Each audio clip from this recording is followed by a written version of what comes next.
Good afternoon, everyone.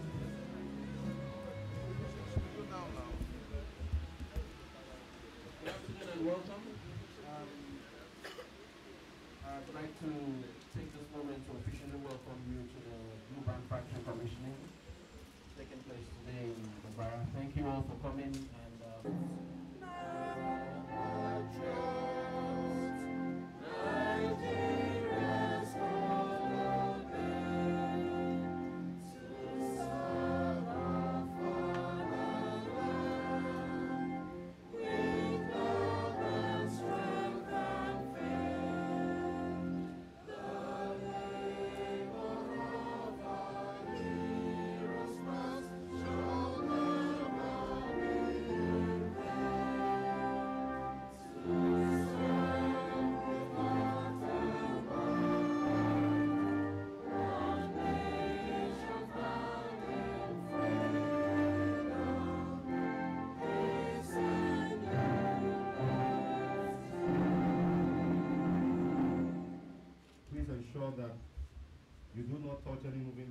machine. Don't go so close to the equipment. For emergency exits, in case we need to evacuate this room while we are here, for those of us in front, the first two rows and the first two rows on this side, please use this exit in case there's an alarm. We don't plan to have any drill today. If you hear a safety alarm that lasts for more than 3 seconds, then it means that we need to... Nigeria, Mr. Yao Nsako, to please come up and take the opening remarks.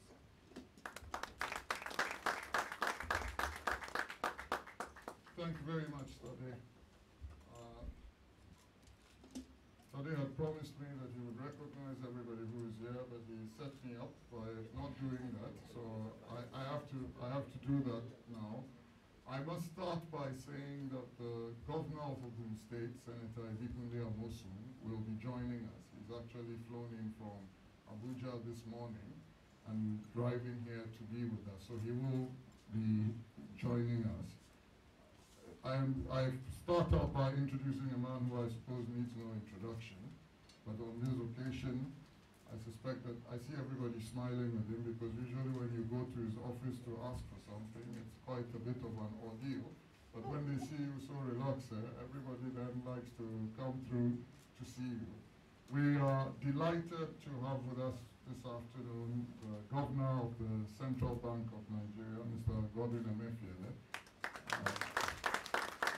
He's here with his team of people. Can you please stand up to be acknowledged? Isaac and so on. I know they are very modest people and don't always like to be embarrassed in that way. It's always special to be with the governor because the first time I met him was actually a few months after I had landed in Nigeria. And interestingly, in that capacity, he had come as the managing director of Zenith Bank. And he was handing over. So I was one of the first people to be able to congratulate him on his appointment as central bank governor. And even in that conversation, we spoke about this factory. So I am really delighted that we are able to be here today and turn concepts into something that is actual and real. Our host, the King of Agbara land, will be with us in the way that royalty usually comes in. You know, they don't behave like the rest of us mere mortals. So at the right time, he will appear here. The governor, as I've said, will come in with his group of people as well, but I want to recognize the head of the Netherlands representation in Lagos, Michel Dillon. Representative of the British High Commissioner, Ben Ainsley. The Deputy Managing Director of UBA, Mr. Victor Sadalov. General Manager, Corporate Banking, UBA, Muyiwa Akinyemi. Muyiwa and I used to be fellow stragglers in Kenya. When he came back to Lagos, he thought he was escaping me. But within months, I was also here. So I think we now have an agreement that whoever goes where must tell the other because we just follow each other. Thank you very much for coming. We have also Segun Oluboyegun, who I'll say a few words about because Segun has been instrumental in keeping this business going. He's the Chief Executive Officer of JOB. Segun is here with Simon, who is the CEO also of Tulip Cocoa, a good friend and a fellow struggler. It's probably worth me saying that he's an Otumba, just in case you do not know. He is a veteran in Nigeria as well. If I have left out any names, please forgive me, but let's consider, as we say in these parts, all protocols observed. And with that, let me move on to what is my purpose for being here. So welcome to all of you, distinguished ladies and gentlemen. As you have heard us say many times, Unilever is a long-term investor. And before the governor came in, we were talking about the state of the economy. It was probably useful that he wasn't here because his perspectives would be so well sought that the rest of us would have shut up. But I started out by saying, as I said to him once in his office, when he made me laugh so much, because he said that everything that went wrong with companies these days was blamed on him. And then he added to me that even when people had too much salt in their soup, they said it was Emefiele who has caused it. But on that occasion, I said to him that while things have been tough, that's what a recession is. Numbers do not lie in our case, and I have to say that the toughness of the circumstances that we found ourselves in forced us to be very innovative and to think extremely deeply about the model with which we were operating in Nigeria. And as a result of the tough times, we have made significant improvements in all parts of our business, including actually a significant upgrade on talent. I believe passionately that's where it all begins, with the people. And as a result, in spite of the fact that we've been in Nigeria for 94 years, we can say with no fear of contradiction that these have been some of the best years for Unilever in Nigeria. That's why counter-cyclically, at the time when many people are having conversations about whether they should continue in Nigeria or not, we were on the front foot of investment, not just in plant and equipment, but also in many other aspects of our business. We have stepped up the investment in people, in our brands, significantly in our route to market, where we now employ thousands of people in our distribution chain. And that forward-thinking approach has been rewarded by the marketplace abundantly, way beyond what we would have thought possible in times like this. The commissioning of the Blueband factory is therefore an example of Unilever's long-term approach, but also our significant belief in a multi-stakeholder approach to business. We believe passionately that if you do not win with your partners, who are all the actors in the ecosystem that make up the value chain, one of them soon becomes the weakest link, and that's how weak you will be. They become the bottleneck. So we believe passionately that the growth journey is one that is embarked on with all your partners, and you should make sure that A, you share a common vision, but also you share a common desire to persevere together in order to be able to improve the model. This factory, which we're gathered to commission, started production in September 2017. It's a new technology. Sid, correct me if I'm wrong, but I think that Nigeria is one of the first countries globally that is using it on commercial basis. And I can say that it's a tribute to lots of hard work by our partners, as I've spoken about before, and us. There's been a total reconfiguration of the supply chain. I was saying to our colleagues when we were in the room, and I said full credit to the people in the factory, but all the other people who have worked in the supply chain, that the steps, I set a 3-year target, no, it was 4 years when we started Project Ijamba. I will not mention the figures because it is competitively sensitive, as I will be reminded. But I set a 4-year savings target for the supply chain at the end of 2014. In 2 years, not only have the target been achieved, they have beaten it. And they've now become, within the Unilever world globally, thought leaders in this area about how to extract cost from your supply chain. Some of those efficiencies we actually passed on to the consumer. The reason that the Blueband business has done as well as it has in recent times is that we cut our price by 12%. As a start, in order to make it more affordable. And if you see what the trend of inflation is, and the fact that we counter-cyclically were bringing down our price, and we have not recovered the devaluation and so on that we're putting, then it means essentially that the price of a kilo of margarine has become more affordable for the average Nigerian.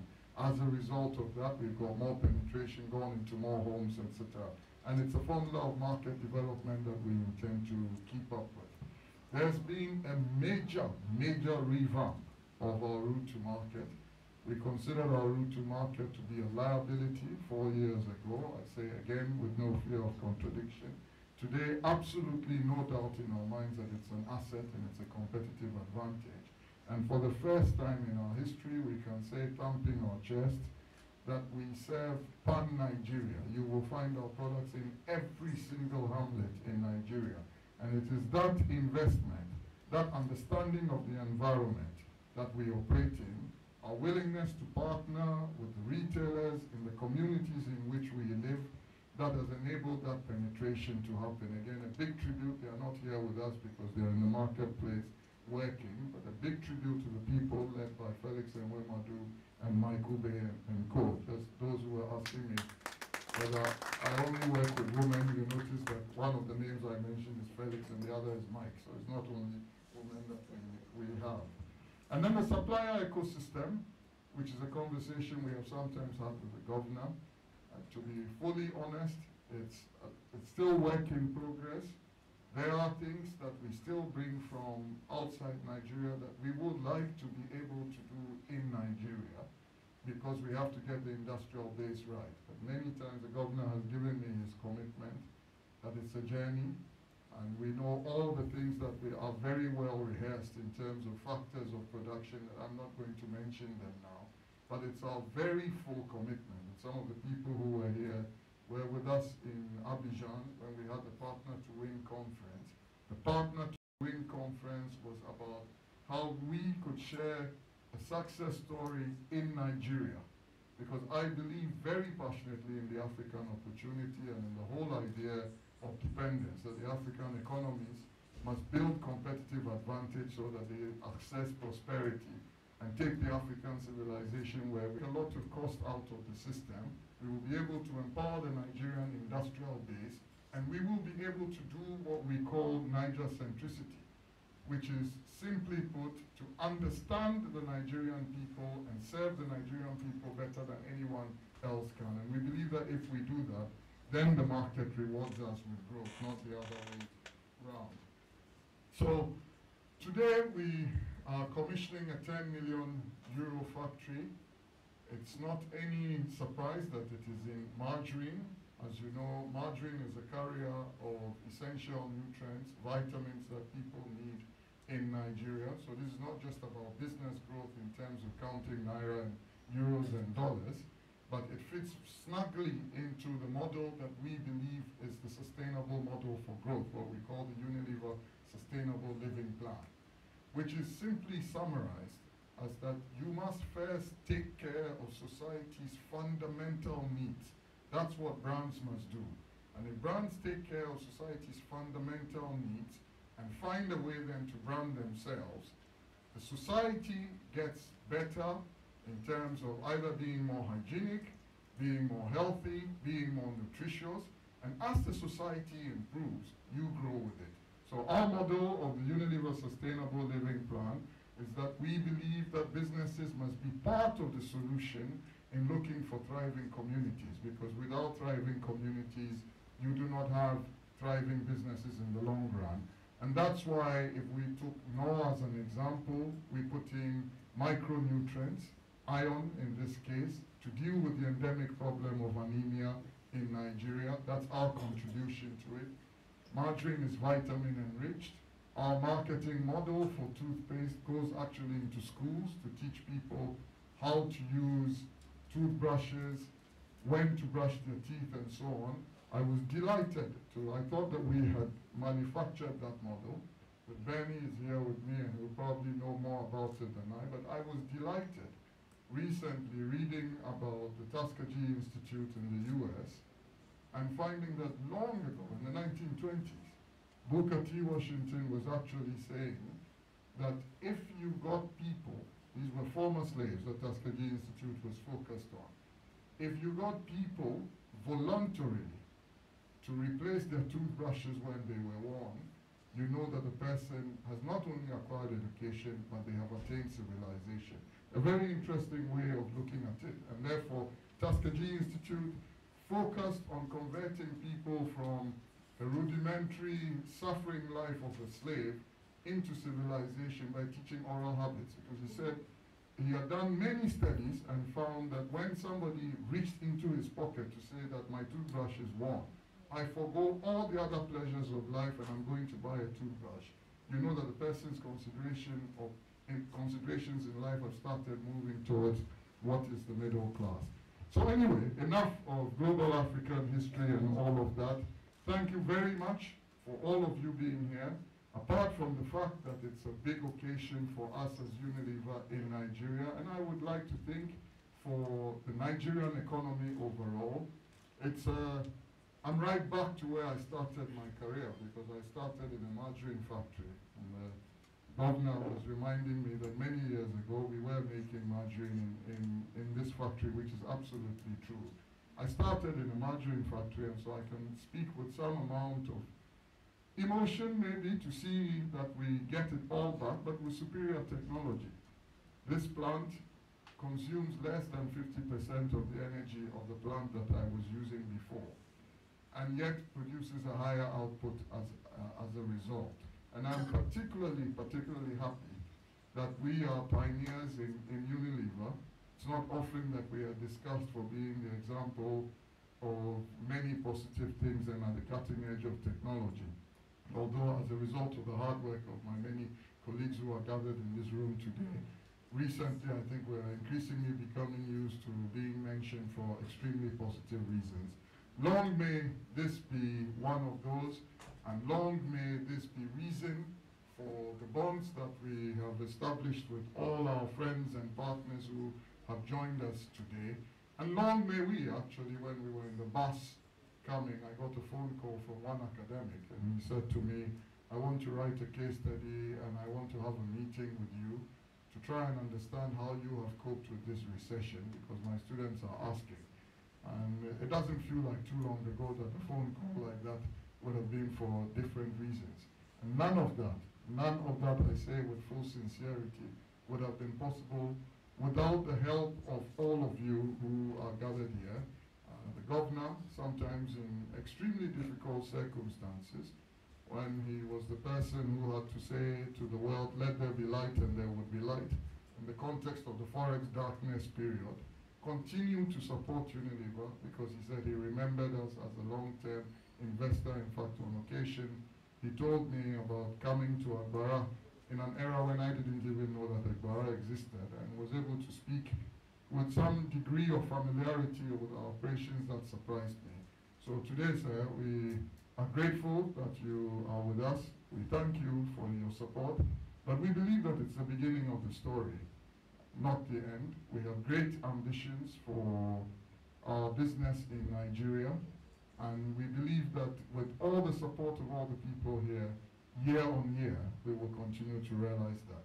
So on behalf of the Nigerian people, but whenever I speak on behalf of the Nigerian people, I know that I'm speaking on behalf of 20% of Africa. And therefore, I quickly extend it to on behalf of the African continent. I want to thank you for embarking on a journey with us, which is not about delivering a few good years or indeed another good year. We are on a journey, I keep saying to the team, which when it is fully done, we should be able to say we have re-rated the entire African continent in terms of its capacity to do world-class stuff with the talent from Africa. And I thank you very much for coming. Long may our bonds continue. Thank you. I would, if it exists, like to stand on all protocol to make it faster, as the governor is indicating. But first, before I go into this slide, sir, I would like to comment on what I observed. We've been to your office a couple of times, and when you said to us that you'll ensure that you make it down here whenever we are commissioning the factory, I want to say, well, by this, I'll believe you're a man of your words. Ladies and gentlemen, can you please help give the CPN governor a round of applause for this? That business model that we are doing is profitable and sustainable in all of these environments. There's a program impact and improve the health and well-being of 20 million people by 2020, and of course, half the environmental impact and enhance the livelihoods of Nigerians, millions of Nigerians by 2020. I'll take us through the journey of what we have been able to do to achieve all of this so far. There's one of the pillar of health and well-being. We have what we call North First for Good, which Yao was mentioned the other time. Is in our formulation, we fortify our bouillon cube of Knorr with iron and iodine, and this is of course to help women of about 49% of reproductive age that are anemic out of this major problem. Because of course, if we don't have a thriving community, we won't even have any business in the first place. All right, and so far, implementation of these are projects or our goals or our pillars, we've seen from result, because whenever we go into the field, we first take the baseline of the community that we are dealing with, and then we go back to measure the impact. And we've been able to see so far that in implementing all of this, it has shown positive results in the behavior and increment, of course, of the consumption of iron within the people that we took the baseline whenever we are going into the field to implement. We have one of our brands, because all of our activities in the field are brand-led. The first one I showed is driven by Knorr, and this is driven by Pepsodent. And what we do is to go into school, because we believe that by 21 days, if you perform an act for 21 days, then it becomes your habit. So we also try to ensure that we cut them young. We go into schools, primary schools, where we have kids that we can teach to ensure that they brush their teeth day and night. Some people will look and say, well, after all, they brush their teeth. No, because when we go in there and we do sample studies, we discover that some of these students are out of school because of tooth decay. And of course, the onus lies on us as a business to ensure that we keep them in school by bits and pieces that we can do. And that is what we do there by Pepsodent Schools program.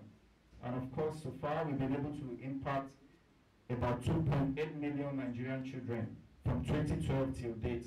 I think I'll get a round of applause for that. All right. Okay, then part of our pillars, of course, is enhancing livelihoods, and which community development in route to market stands for. We have various programs that we use to drive this. One of them is to ensure that we empower small-scale entrepreneurs. And what we do with that is to recruit locals with a positive mindset of business building. We ensure we give them the right skills, mindsets, training before they even go into business. Because most times, people go into business and they're unable to cope with the VUCA environment, and they're out of the environment after a while. But what we do is to ensure that we give them the right mindset before even going into the business at all. And what we've done in our route to market is one of the, over the time, we've seen it as a tested, and it's very productive, which is getting our distributor sales rep to go into nooks and crannies with tricycles and motorbikes. This have over time empowered a lot of DSRs, we call them distributors sales rep, to be able to make a living for themselves and for their families. Because at the end of the day, they're able to bring something on the table by just riding this and selling into where, when they are sitting wherever they are. That we fondly call in Unilever Shakti is a women empowerment program, where we go into very rural communities to recruit women and empower them with the right skill set, and of course give them stocks from Unilever to start their businesses with without collecting money from them. So they start. Thank you, Mr. Godwin.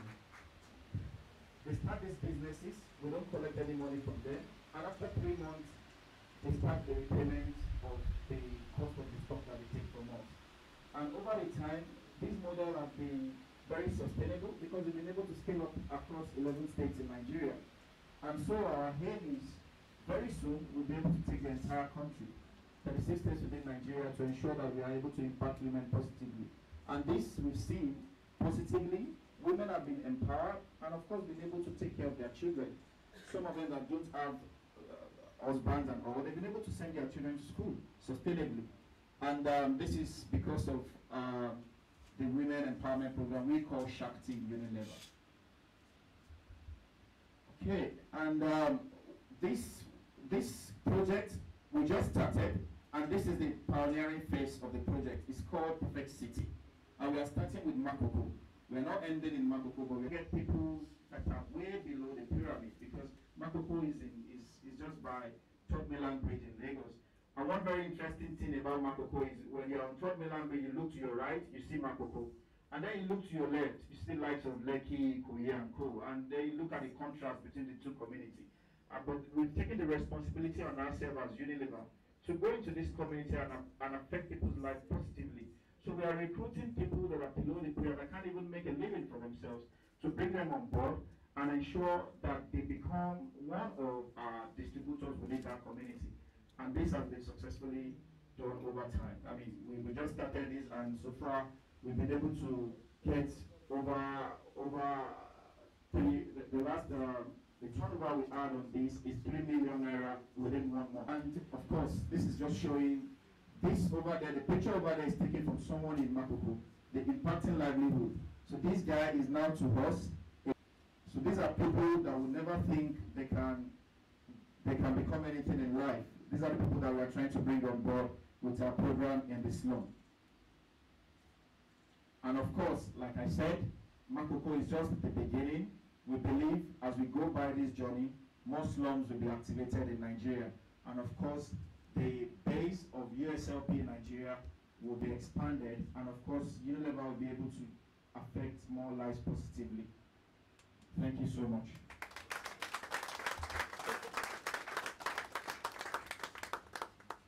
Thank you very much, Tolua. So please acknowledge Unilever for me. We will take a brief break while we invite those of us that are going into the factory to please quickly go into the next room to pick up our safety gear. We'll run it in an orderly manner. So the first rows to my front and to the left of the room.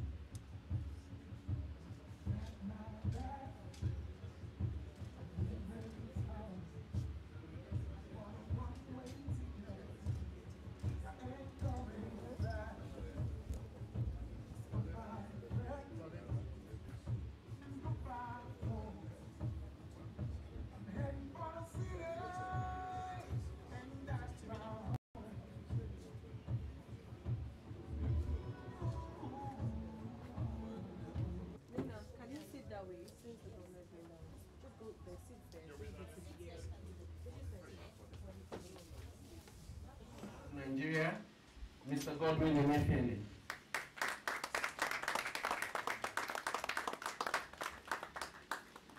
Well, thank you very much, MC. And let me also thank Yosako and the management team of Unilever for inviting me here this afternoon.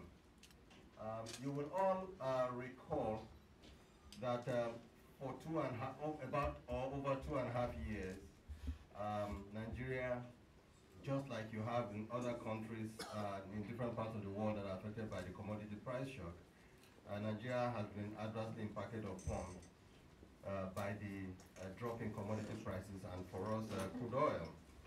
And this obviously resulted in so many sad stories in Nigeria. The depressed gross domestic product, to the point where during the third quarter of 2016, Nigeria's GDP was negative 2.3%. Inflation from a modest level of about 9.7% in January 2016 moved up to as high as 18.7% in January 2017.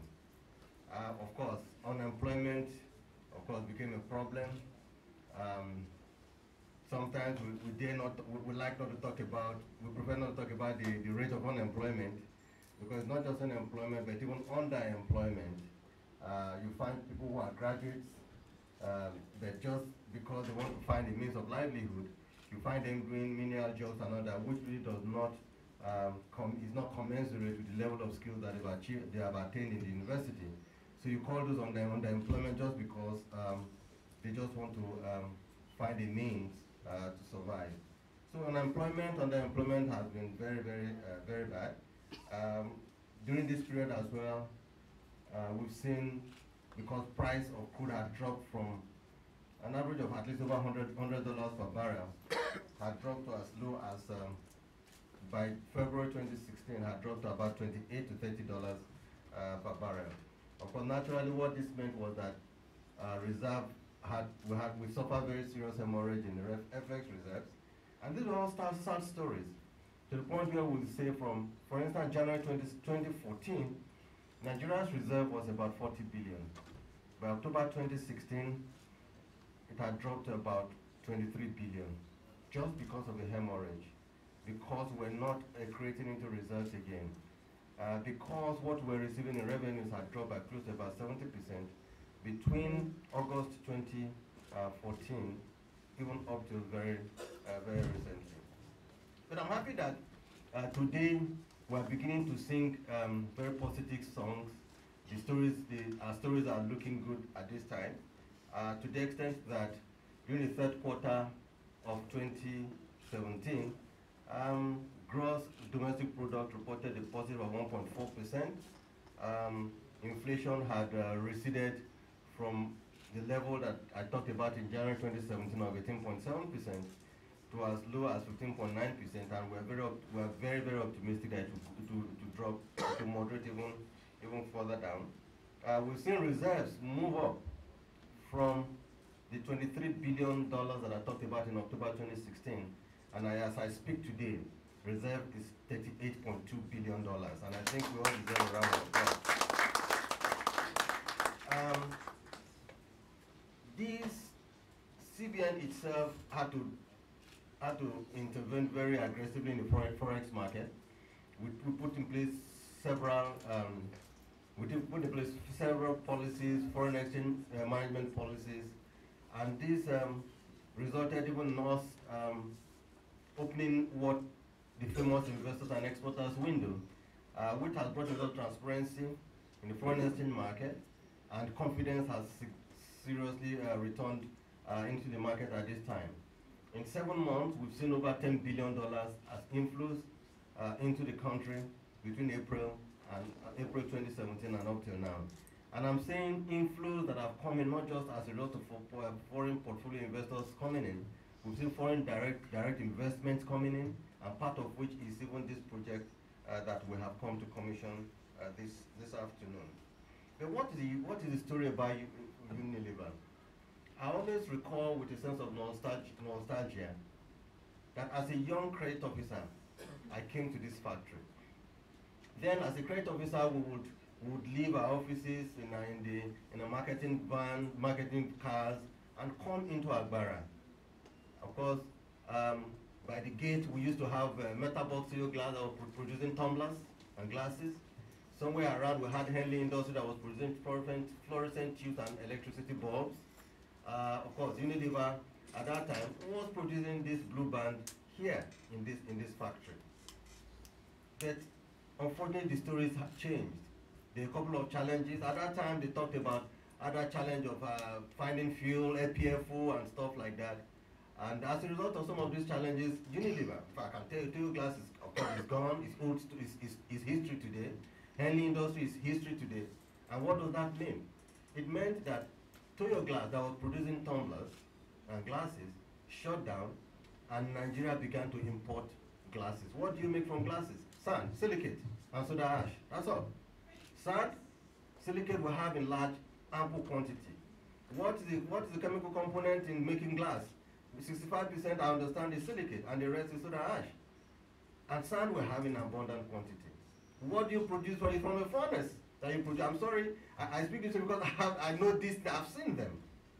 So we closed those factories, and people lost jobs. We closed those factories, people lost jobs. It's not about the factory itself closing and people in the factory losing jobs.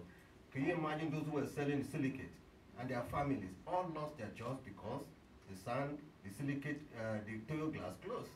Or is it Henley Industries? Also, it's glass, substantially, silicate, they closed. What did that do? We lost jobs in the country, they created jobs in other countries. And the same happened in Unilever. Because of those challenges, Unilever shut this factory and went to another country. We lost those jobs, and we give that country the job. But as a result of adversity, that was almost about 18 months ago, Yo and his team came to my office and said, yes, you said that you will restrict foreign exchange to import Blueband margarine. Please, Governor, we want you to please give us some kind of allocation or waivers or something. I said, Yo, what do you produce margarine from? Oil, water, and we saw it now. It's just mixing oil and palm oil and water. That's what gives you Blueband margarine. And he said that business was shut down because of China. I said, you know what? that plant needs to return back to Nigeria. Let's do something about that. That's what I would love to see. I'd love to see that plant return back to Nigeria, because Nigeria is the market. With 180 million people, Nigeria is the market. It's not that country that you dismantle the machine from here and you took the machine to that country. That you need to get that plant back so as to create jobs here. And people can consume your margarine here. And he said, okay, it will take about 12 to 18 months. That's okay, yeah. 12 to 18 months is the deal. We'll give you some forex or some allocation for you to be able to import your Blueband margarine. And for me, I feel happy that he kept to his words. Kept to his words. The factory is now open. That's what we just commissioned. I understand this factory is the most modern Blueband margarine commissioned by Unilever in any part of the world today, and I think they deserve a round of applause. This is purely, again, as a result of the confidence in the Nigerian economy, and I can assure you, demographics, everything you talk about, you know, it favors Nigeria, but of course can also be a problem for Nigeria, right? When you find people of the young, active age of between 18 and about 46, right? Dominating the population range or population chain, it could be a positive and it could be a negative. Positive because they are active, they can make more children, they can ramp up the rate of population, and today it's about 3% I understand per annum, which is very dangerous for us if we don't plan to make sure that we feed them. And you will find, and I was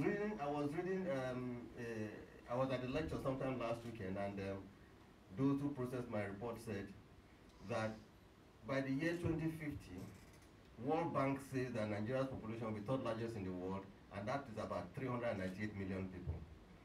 And I said, well, if you carry out, I mean, you do your extrapolation at 180 million today, at an average of 3% per annum, you probably will have close to 450 million people. That is very dangerous if we are unable as leaders to plan for these people. But it could be positive. It could bring out the best in our people, and growth for our country and prosperity for our country if we're able to tap the positive aspects of these people for the good of our country. And that's the message, and that is the journey that we are on. And I'm happy that Unilever is joining us in this. In this sense, yes, small size, and I say with a nostalgic feeling. Then when I visited this factory, that was about 1994, 1995, it was one big size, and you could see one array of the way the Blueband would move through one long trolley and pass on. Well, it used to be so interesting then, but I think this is more interesting because you now have a Blueband margarine with a 10,000 metric tons capacity per annum in just a very small and compact location. But what that means is technology is moving on. And in the process of technology moving on, we should also move with technology. And I'm telling you this, Nigerian youths are very, very hardworking, if challenged. Nigerian youth, I see with you, young Nigerians, would like to see more of these young Nigerians coming. And I also sometimes recall with a sense of nostalgic feeling that those days in the universities, Unilever, right? The manufacturing companies, Unilever, Michelin, PZ, they will go to the university, and when you are in your final year, they come to test and interview final year students before you go for your NYSC. They gave us jobs. That's manufacturing. If you are in law, the very big legal firms will come interview some of the best and the brightest, and it was a competition amongst the students. Things were good then. We were coming, and he said, well, I think something close to that is happening, because he could now see the talents in Nigerians. Nigerians that are ready to work. Nigerians that are ready to give the best, not just for themselves or to the country, but also to the country. Not just the company, but also the country. That is the spirit in Nigeria. But it shouldn't end there. I want to thank Unilever And then I had, in the last 3 weeks, I had used this factory, and I made my promises then that I will be here. In the last 3 weeks, I've used Unilever as an example of a manufacturing company that hearkened to our call, that hearkened to our cry. And I'm saying this, if there is anything you want that will help you further grow this company, that requires our support at the Central Bank of Nigeria, or even beyond, taking it into federal government, because I know the government, federal government, is conscious of growing the manufacturing sector. There is no how we can create jobs for our people. Government or central bank cannot do it alone. The support of the private sector is needed and is very, very germane in this. And I say this, if there's any support that you need that will make you continue to achieve this focus, this objective of job creation, count us as a supporter and as an ally. And I seize this opportunity. Unilever is one test case. Yes, you can see. If it was some social event, you will see a large number of people. But look at us here, just a few of us, probably about 100 or so in this room. But that is where our focus should be. How do we create jobs for our people? How do we create prosperity for our people and our nation? How do we make this economy great again? And there is no how this can be done without the support of the private sector. And that's what I thought I should underscore with my visit, to commission this factory, to say, if tomorrow I find investors, or we find investors that want to come back and then re-establish that tumbler or that glass making factory, count us, we will support you. If we find a company that says he wants to come back and make fluorescent tubes or electricity bulbs in this country, count us ready, we will support you. What are we saying? These are things that we have done before in this country. We are not just doing anything new, and it's just for us to come back again. And what are those challenges then? Of course, maybe electricity. But today I'm happy Agbara Industrial Estate here has gas. So you can run your plant with a lot of efficiency. I understand this, with this plant, you can run even 50% energy efficiency, which are the kind of things that we want to see happen. Stepping in here, I shook my head. Those days you drive into Agbara Industrial Estate, the road is clean. Clean. But from the gate to your factory today, I shook my head. I said, no, this is not what it used to be. But I thank you that in the midst of this adversity, Unilever still says, we will do it.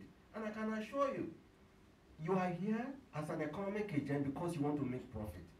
And I can assure you, with 180 million people and counting, you will make profit. Close to about 5-10 years ago, Unilever's profitability and performance was actually nosediving. But today, I don't want to begin to reveal your profit, but I'm sure at the Nigerian Stock Exchange, your stock prices are moving up now. And what we can do is to say, we will support you to see through that your stock prices continue to move up. Your shareholders will be happier, and at the time you're ready to now repatriate your dividends, count us here ready to support you and repatriate your dividends to the investors who have found this country worthy for them to plant their seeds. I thank the representatives of the British Embassy, the Dutch Embassy and the community for being here. Please, this is real. He talked about it, transforming, he said theory into practice. Of what you think about, transform it into action. That's what Unilever has demonstrated. And I can tell you that the opportunities and potentials remain here. With a country of 180 million people, the market is amazing. Let your investors come in. Nigeria is open and ready for business. You are welcome. Thank you very much.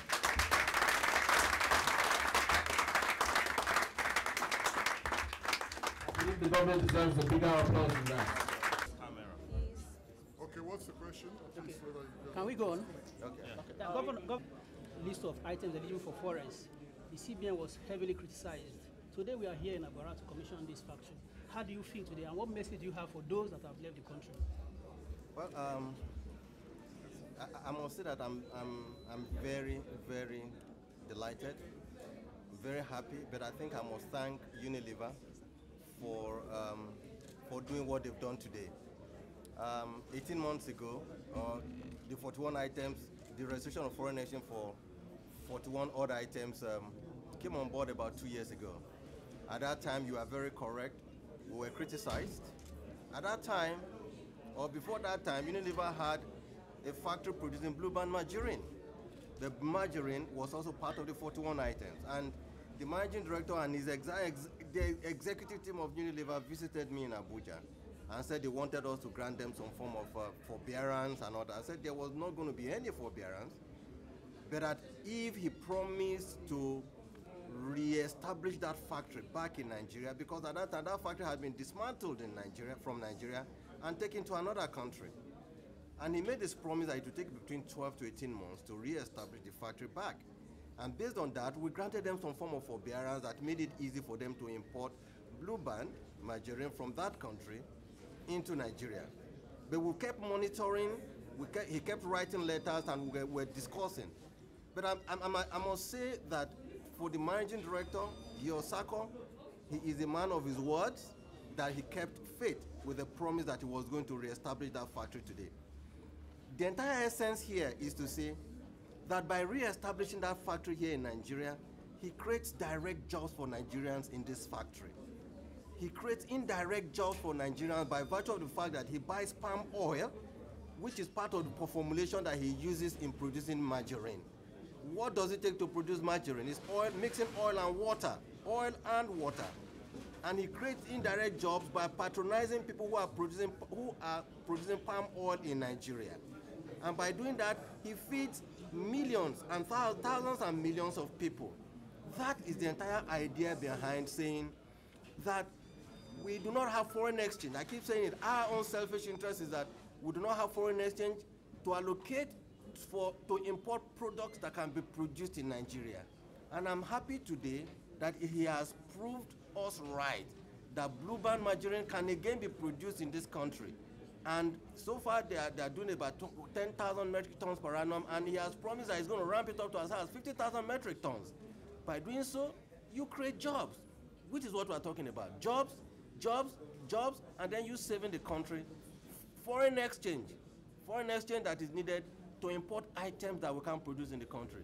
I feel happy, I thank you, and I congratulate Unilever for this feat. Well, sir, having seen this become a success, what would be your advice to other manufacturing companies in Nigeria? And I said so when I was making my speech inside the hall. I said, with a nostalgic feeling, I was entering the Agbara estate. And when I entered, I could see that some of those companies that I used to visit as a young credit officer have all closed down. At that time, Unilever, like I said, was producing Blueband margarine in this factory, but I'm happy they are back now. That metal box stereo glass that produces tumblers, glasses, has closed down, and they are not here. Henley Industries that used to produce fluorescent tubes, fluorescent bulbs, has closed down and moved to other countries. You can imagine how painful it is, the jobs that have been lost. But what I promise I make to everybody, just like I also made a promise to Unilever, is that if there's anybody, any manufacturing company, any investor that says he wants to re-establish in any part of this country, and I congratulate Ogun State for having Agbara Industrial Estate. You want to re-establish your factory, you were once here in Agbara Industrial Estate, you want to re-establish it, you need our funding assistance, count us ready to support you. By doing this, you create jobs for our people. Like I said, creating jobs is not just the responsibility of government or central bank. It is, in fact, we need more support from the private sector. And that is why we're making that promise that if there is anyone, anybody, any investor that is interested and needs our help, you should count us ready to give that assistance. Thank you. This is a great example of transfer of technology. It's a factory that was assembled in the Netherlands. The staff has been trained in the Netherlands, and now we have established it here with global technology, state-of-the-art technology. And you see that Nigeria is again, let's say, on the rebound. You know, the government, the central bank was just mentioning some factories that closed down over the history. And now the new investment is coming into Nigeria. It becomes too expensive to import, so you produce locally. And this is a great example of local production with state-of-the-art technology that creates jobs in Nigeria. I think it's a good example of Nigerian-Dutch cooperation. What kind of support will this company need to get? I mean, as you said, that if there's any other support that this company needs, that they should tell me. I think the company, looking at the plant as it is now, they might even want to expand. You know, Nigeria is a huge country, and if all Nigerians use Blueband, then we need a bigger factory than this one. So I think further investment. You know, companies don't mind too much about a high or a low naira. What companies are worried about is fluctuations. So as long as they know what the value of the naira is, then they can invest. And in this case, that was assured by the central bank. Okay, we've seen more companies coming from Netherlands and into the country, into Nigeria. Yes, there are actually. There are, some years ago, there was a company investing in or building a factory in Ibadan in fish food. We see companies in agriculture moving in, also companies that sell seeds. You know, the Nigerian government and I think the Nigerian economy is focusing a lot on agriculture nowadays. And we have a lot of technologies in the Netherlands that we want to share with Nigeria. So in agriculture, we see a lot of companies now coming in, testing the waters. So we as an embassy are helping them, linking them up with Nigerian partners and see how they can get established here. Okay, so far has there been any challenges that companies from Netherlands have faced in the country? They face the same challenges that you and I face. The bad roads, the road to come here, for example, epileptic electricity supply. So those are things that you have to take into account. Lots of companies might not be used to that, so you have to take your provisions for that. Unfortunately, it also means that prices of products are suddenly higher than they should be. You know, if you have electricity and you have a product. So I think the Nigerian government, together with the private sector, is working real hard in the ease of doing business to make sure that electricity is provided, that roads are better maintained than they are now. And then international investors will find their way to Nigeria.